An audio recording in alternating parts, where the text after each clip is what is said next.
नमस्कार. मी विद्यासागर कोळी, राहणार मुरुड, तालुका जिल्हा लातूर. मी एक ऑर्गॅनिक शेती करतोय. तर ऑर्गॅनिक शेती मी मागच्या 4-5 वर्षापासून करतोय. त्याच्या अगोदर तर हे पडीकच होतं, त्याच्यामुळे काही विषय येत नव्हता ऑर्गॅनिकचा. तर हे पूर्ण माळरान आहे. जिथं आपण उभारलाय ही सगळी झाडं बघतायत आंब्याची हिरवीगार. ही सगळं माळरान आहे.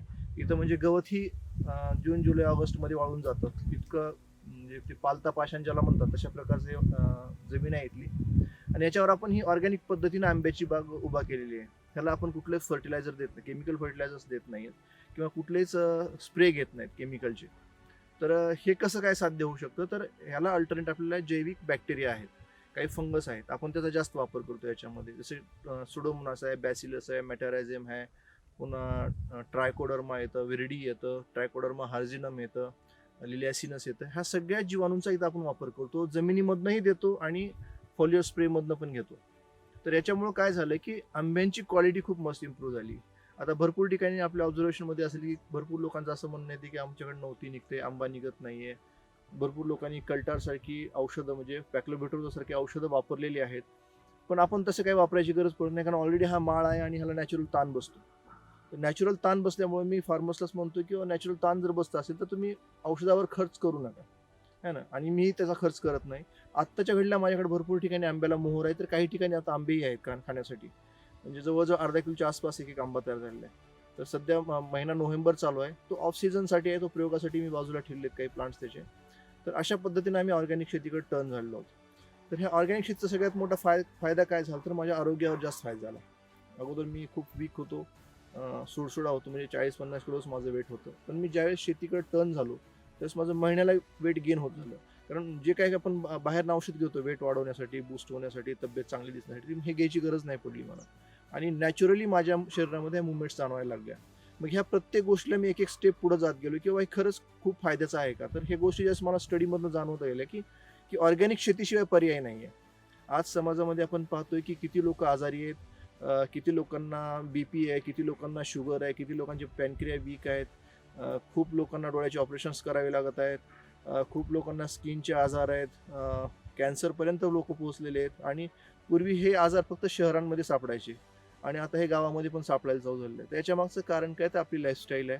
आपण घेतलेलं फूड, कन्झ्युम केलेलं फूड हे चांगल्या क्वालिटीचं नाही, दर्जेदार नाही आहे. त्याच्यामध्ये भरपूर साऱ्या केमिकलचा वापर केला जातोय. तर आपण याला मार्ग काय काढायचा?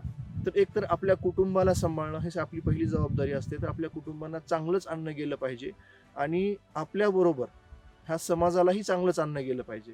कारण वसुदैव कुटुंबकम हे आपल्याला माहीतच आहे. याच्याबद्दल आपण जास्त नाही बोलणार. तर ह्या म्हणीप्रमाणे आपण हे विश्वची माझे घर आहे, तर ह्या घरामधल्या लोकांना मग आपण विष का द्यायचं? तर माझी अशी इच्छा आहे की आपले जे SP साहेब आहेत, अतुलजी कुलकर्णी सर धाराशिवचे, त्यांनी जसे हाक दिली आहे शेतकऱ्यांना किंवा नैसर्गिक शेतीकडे चला तुम्ही, तर त्या पावलावर पाऊल प्रत्येकानं दिलं पाहिजे. आज इतके मोठे ऑफिसर्स आहेत ते, तरी ते इतकं प्रमोट करतायत त्यांना. आणि त्यांचं मला खूप सारे गायडन्स आहे. ऑर्गॅनिकमध्ये पण आहे, त्यांच्या काही टेक्निक्स आहेत त्यांना पण मी फॉलो करतो. आणि सरांनी दिलेल्या मार्गदर्शनावर आम्ही इथून पुढे कृषी कर्म चालू करतोय. यामध्ये आपण सगळ्यात महत्त्वाचं काम एक नर्सरीवर करतोय की बळीराजापर्यंत चांगली आणि उत्तम झाडं, दर्जेदार झाडं कशी गेली पाहिजे जातील याच्यावर आपला खूप मोठा फोकस आहे. त्यासाठी आपण कृषी कर्म नावानं नर्सरी चालू केलेली आहे आणि फार्मर्सपर्यंत आपण पोहोचण्याचा प्रयत्न करतोय की एक दर्जेदार व्हरायटीज त्यांच्यापुढे कसे जातील, एका टेक्निकल पद्धतीने आपण त्यांना कसं प्रमोट करू. यासाठी आपण काही बाहेरचे तसे रूट स्टॉक पण वापरायला चालू केलेले आहेत. त्याच्यावर वेगवेगळे प्रयोग चालू केले आहेत आणि ते सगळे सक्सेसफुल झालेले आहेत. आणि लवकरच कृषी कर्माच्या माध्यमातून आपण हे पूर्ण समाज माध्यमामध्ये पोहोचवत आहेत. तर याच्यामध्ये सगळ्यात महत्त्वाचा एक मुद्दा असा येतो की बाबा आता रिक्वायरमेंट तर आहे, ऑर्गॅनिक तर आहे, पण फार्मर्सला असा प्रॉब्लेम येतो शेतकऱ्यांना, आमच्या बळीराजांना, की बाबा काय फवारायचं. कारण आपण दशपर्णी अर्क याच्या पुढं जात नाही किंवा जी काही निविष्ट आपण तयार करतोय आपल्या शेतामध्ये, वेगवेगळे म्हणजे बुरशीनाशकं तयार करतोय ताकामध्ये, तांब्याचं भांडं टाकून वगैरे, अशा सगळ्या गोष्टी ह्या झाल्यात करून. पण तरी पण भरपूर लोकांचं असं म्हणणं येते की आम्ही सक्सेस होत नाहीये. मग ते कळत न कळत नुकसान होईल की केमिकलकडे टर्न करतात. त्याच्यासाठी आपल्याला बॅक्टेरिया आणि फंगसचा भरपूर अभ्यास करणं गरजेचं आहे. कारण केमिकलला सगळ्यात मोठं नैसर्गिक जैविक जे आहे अल्टरनेट ते बॅक्टेरिया आणि फंगस आहेत. त्याच्यामुळं खूप लवकर आणि चांगल्या प्रकारे रिझल्ट येऊ शकतो. तर माझी बळीराजांना विनंती आहे की त्यांनी सगळ्यांनी इथनं पुढं जैविक गोष्टीकडं, जैविक निविष्ठा तयार करण्याकडं जास्त फोकस करावं. कारण भरपूर लोकांना या निविष्ठा तयार करता येत नसतील तर आपण त्या आपल्यापर्यंत पोहोचवू. पण तुम्ही कुठल्याही परिस्थितीमध्ये जैविक शेतीकडे टर्न होणं गरजेचं आहे. ही काळाची गरज आहे. आजची गरज नाही तर येणाऱ्या भविष्याची, आपल्या येणाऱ्या पिढीची. आणि आणि ही येणारी पिढी जर आपल्याला सुदृढ, हा भारत सुदृढ करायचा असेल तर आपल्याला अन्न चांगल्या प्रकारचं तयार केलं पाहिजे. तर हा समाज माझ्यापुढे हा विषय जाऊ शकतो. त्याचसोबतच मी आणखीन एक विषय सांगू शकतो की लवकरच आम्ही कृषी कर्माच्या माध्यमातून एक सीड बँक तयार करतोय, जी की खास तृणधान्यासाठी असेल. तर तृणधान्यामध्ये राई, भगर ह्या सगळ्या गोष्टी आम्ही कव्हर करतोय की जे बुडलेलं आहे ते पुन्हा जिवंत करायचं. त्यासाठी आम्ही सीड बँक तयार करतोय. त्याच्या माध्यमातून हळूहळू आम्ही डिस्ट्रीब्युशन पण चालू करू. तर ह्या सगळ्या गोष्टी एकत्रित केल्यानंतर एक जाणवते की आपल्याला वृक्ष लागवडीची खूप मोठी गरज आहे.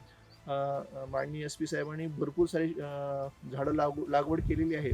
तर त्याचबरोबर आता नेक्स्ट टार्गेट आपलं असं असेल की आता शेतकऱ्यांनी झाडं लावावी, ती फळझाडं लावावी आणि अधिक उत्पन्न देणारी लावावी.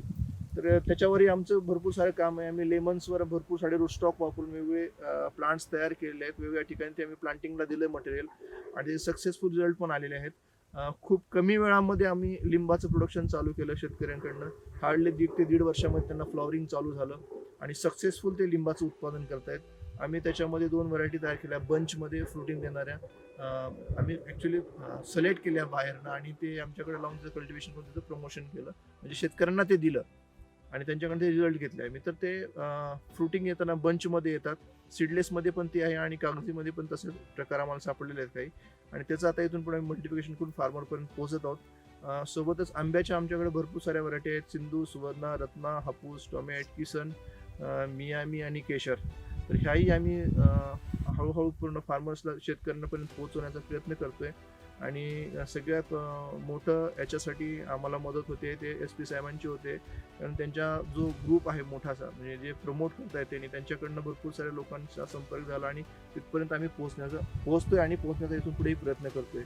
आणि हे वृक्ष लागवडीचं वारं केवळ रोडच्या कडेला किंवा गव्हर्नमेंट जागेवर न होता तर प्रत्येक शेतामध्ये झालं पाहिजे. तरच आपल्याला चांगल्या प्रकारे पाऊस, वारा, वातावरण, ॲटमॉस्फिअर जे आपण म्हणतो ते चांगल्या प्रकारे डेव्हलप होऊ शकतं. आणि विशेष म्हणजे आपण आपल्याबरोबर येणाऱ्या पिढीलाही चांगल्या प्रकारे जगवू शकतो. ह्यासाठी आपण सदैव प्रयत्न केले पाहिजेत. नैसर्गिक शेतीचा सगळ्यात मोठा फायदा म्हणजे आपली इम्युन सिस्टम खूप चांगल्या प्रकारे डेव्हलप होते. आपली रोगप्रतिकारक शक्ती वाढण्यास खूप मदत होते. तर माझे काही जे ऑब्झर्वेशन्स आहेत ते मी स्वतः पाहिले, चेक केलेले आहेत की ज्यावेळेस माझ्या भागामध्ये मी सगळी ऑर्गॅनिक शेती करतोय, माझ्या शेतात आणि शेताच्या सेंटरला माझी विहीर आहे, तर त्याच्यामधलं पाण्याचं चव इतकी सुंदर आणि अप्रतिम आहे. तर ती केवळ फक्त जैविक शेतीमुळे साध्य झालेली आहे. कारण पूर्वीची पाण्याची चव, ज्यावेळेस आपण जैविक शेती करत नाही, तिथल्या विहिरीची चव आणि ह्या पाण्याची चव याच्यामध्ये खूप सारा फरक जाणवायला लागला. दुसरी गोष्ट, जमिनीमध्ये पोरसपणा आला, एकदम भुसभुशीत जमीन झाली. त्याच्यामुळं पाण्याचं पर्क्युलेशन खूप मोठ्या प्रमाणात वाढलं जमिनीमध्ये. त्याच्यामुळं पाण्याचे सोर्स माझे नॅचरली खूप ग्रो झाले आणि पाण्याचा झरा म्हणजे प्रमाण वाढलं. झरा चांगल्या प्रकारे ओपन झाले आणि हे सगळं जैविक पद्धतीमुळे झालं. कारण हे बॅक्टेरिया, फंगस पाच जमिनीच्या खालीपर्यंत जातात. अक्षरशः मी ऑब्झर्वेशन केले की हे जैविक बॅक्टेरिया आहे ते खडक सुद्धा फोडू शकतात, इतकी याच्यामध्ये ताकद आहे. आणि ते त्याच्यामुळे पर्क्युलेशनचं प्रमाण नॅचरली खूप वाढतं आणि आजूबाजूचा सोर्स पाण्याचा चांगला झाल्यामुळं एक चांगल्या प्रकारचं पाणी आपल्याला प्यायला मिळतं. रेग्युलरली आपण हेच पाणी पिण्यासाठी वापरतो आणि ह्याच्यामधनं कुठलेच आपल्याला प्रॉब्लेम झाले नाहीत. आपण खूप साऱ्या टेस्ट घेतलेल्या लॅबमध्ये, सगळ्यात रिच क्वालिटीचं पाणी हे आपल्याला ऑब्झर्व झालं. दुसरी गोष्ट म्हणजे जैविक शेतीचा जो आपण स्टडी केला याच्यामध्ये, तर याच्यामध्ये आपण काही लोकांना इथं राहण्यासाठी पण प्रमोट केलं होतं. ते इथं राहिले आपल्यापाशी. एक कुटुंबाला आपण इथं राहण्यासाठी सांगितलं होतं की 1 वर्ष तुम्ही इथं राहा. तर त्यांचा एक 1.5 वर्षाचा मुलगा होता आणि अशी 3-4 मुलं होती त्यांची लहानशी. तर त्यांना त्या 1 वर्षामध्ये कुठल्याही दवाखान्यामध्ये जायची गरज नाही पडली. सर्दी नाही, ताप नाही, खोकला नाही. जी लहान लेकरांना आजार असतो, असा कुठलाच आजार त्या लेकरांना आला नाही.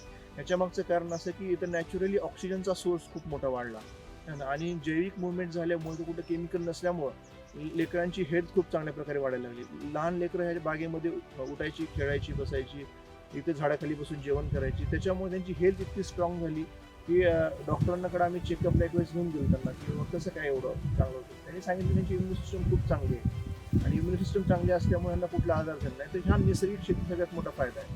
कारण प्रत्येकानं निसर्गाच्या जवळ गेलं पाहिजे. आपण ज्या निसर्गाला खूप वेगळं समजते, एका वेगळ्या दृष्टीने बघतो. शेतकरी म्हणले की त्याचं म्हणजे कॉलर मळालेलीच असते कायमची, अशा दृष्टीने जे पाहतोय आपण त्या चुकीची गोष्ट आहे. कारण शेतकरी जेवढा सुखी आहे तेवढा एका कॉर्पोरेट मधला बिझनेसमॅन किंवा कॉर्पोरेट ऑफिसमध्ये बसलेला व्यक्ती कधीच खुश राहू शकत नाही.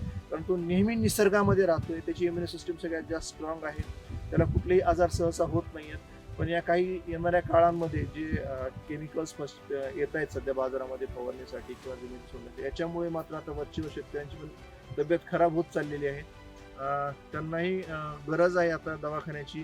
कारण ज्या गावामध्ये अगोदर MD सारखे डॉक्टर्स नव्हते, आता तेही आता गावाकडे यायला चालू झाले की समजायचं की आपल्या गावामध्ये आजारानं बळ घेतलेलं आहे.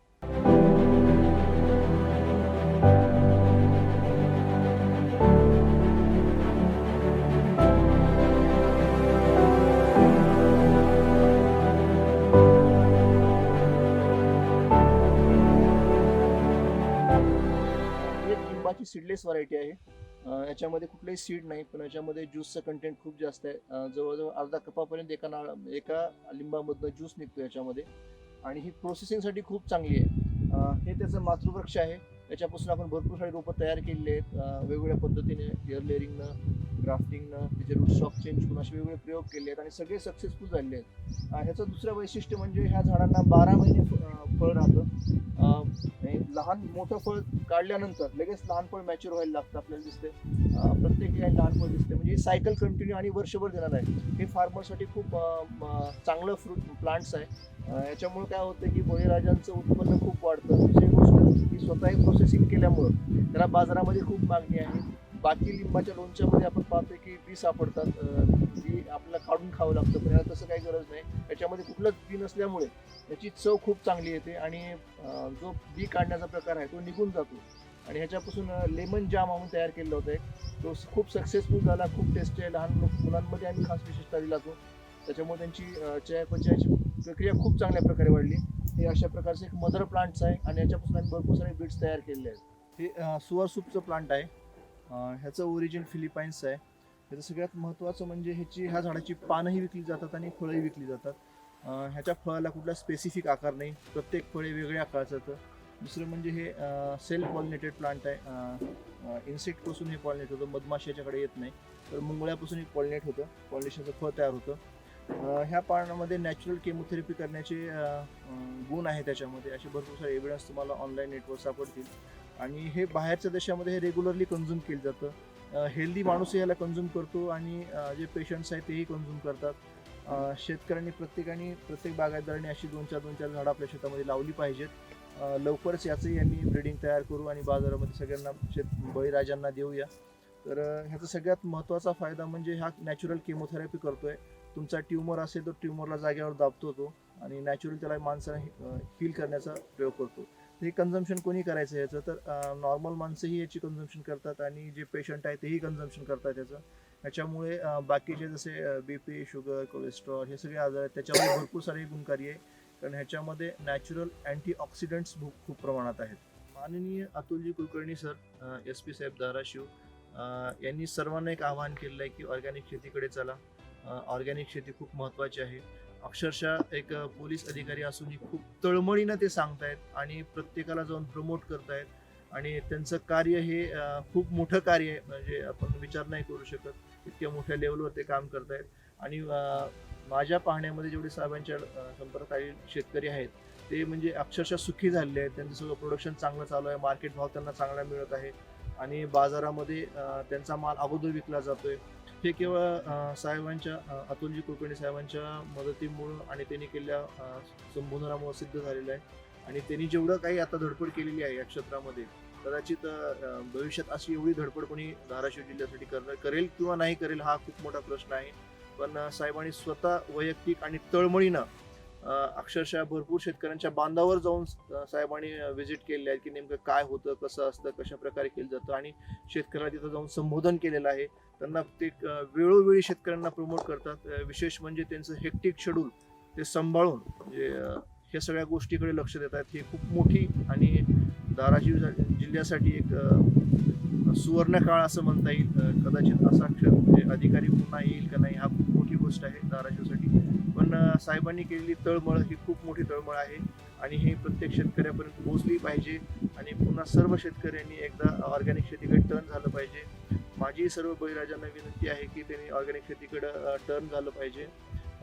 त्याचसोबत आम्ही लवकरात लवकर प्लांटची नर्सरी आपण ओपन करतोय आणि प्रत्येक फार्मर्सपर्यंत तोपर्यंत आम्ही पोहोचवलेले आहेतच झाडं.